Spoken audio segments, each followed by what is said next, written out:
Le 21 septembre, la bibliothèque Bénin Excellence de Godomé a accueilli la Journée internationale de la paix organisée par le Réseau africain pour le maintien de la paix au Bénin, sous le thème « Rôle de la jeunesse dans la promotion de la culture de la paix ».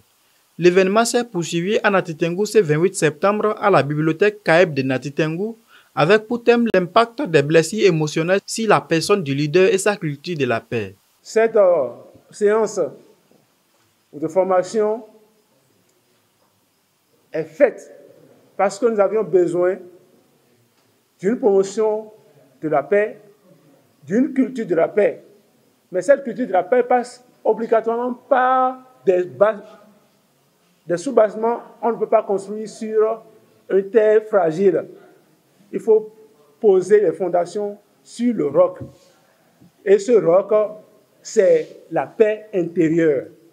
Et c'est pour cela que la thématique choisie, c'est de promouvoir la paix par le traitement des blessures émotionnelles. Aujourd'hui, c'est de travailler à faire en sorte que la paix intérieure soit développée, que nous puissions nous maîtriser surtout nos colères, surtout nos frustrations, des choses que nous avons gardées de par le passé, mais qui continuent de nous fragiliser dans la société, que nous puissions apprendre à trouver les moyens, les mécanismes de vraiment les vider de nous pour gagner avec la communauté. L'événement a aussi été marqué par la remise d'attestations de participation aux jeunes qui ont achevé une formation de 10 semaines dans le domaine du maintien de la paix et de la cohésion sociale. On a commencé depuis le 21 septembre à travers la remise des certificats à des jeunes comme vous qui ont suivi des sessions de formation et qui aujourd'hui peuvent aller défendre, peuvent aller parler de paix, peuvent faire en sorte que la paix puisse régner dans leurs différentes localités. La cérémonie officielle de remise des attestations a eu lieu à Cotonou.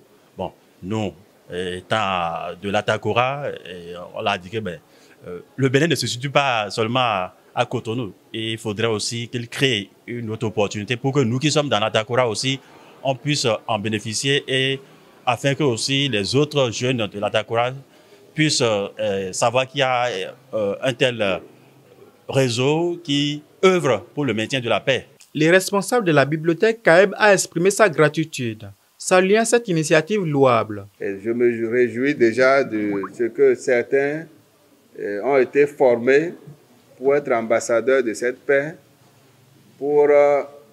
afin de la cultiver plutôt autour d'eux, partager ce qu'ils ont appris avec leur père pour que la paix règne autour de nous et autour de dans notre département, l'Atakora. Les participants ont exprimé leur satisfaction et se disent prêts à promouvoir la paix dans leur entourage. Pour moi, cette formation a été la bienvenue parce qu'elle m'a permis de bénéficier un peu, de connaître un peu ce que c'est que le pardon.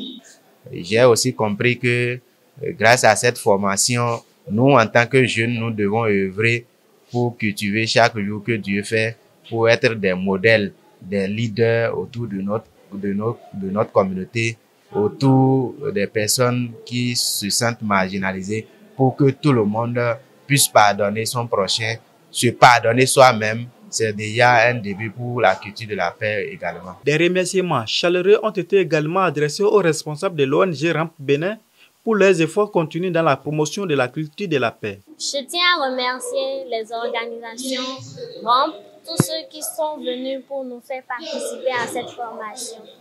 Et que leur projet, qu'ils continuent dans leur projet et que ça grandisse encore plus. Je tiens à saluer le réseau africain pour le maintien de la paix, Ramp Bénin, qui a pensé à cette initiative en mettant la jeunesse au cœur de cette initiative. Et je profite pour appeler tous les jeunes de l'Atakora et du Bénin, pourquoi pas de toute l'Afrique et de l'Ouest, afin que tous ensemble nous nous engageons pour la cohésion sociale. Cet événement témoigne l'engagement collectif de la paix et souligne le rôle crucial de la jeunesse dans la construction d'une société pacifique et harmonieuse.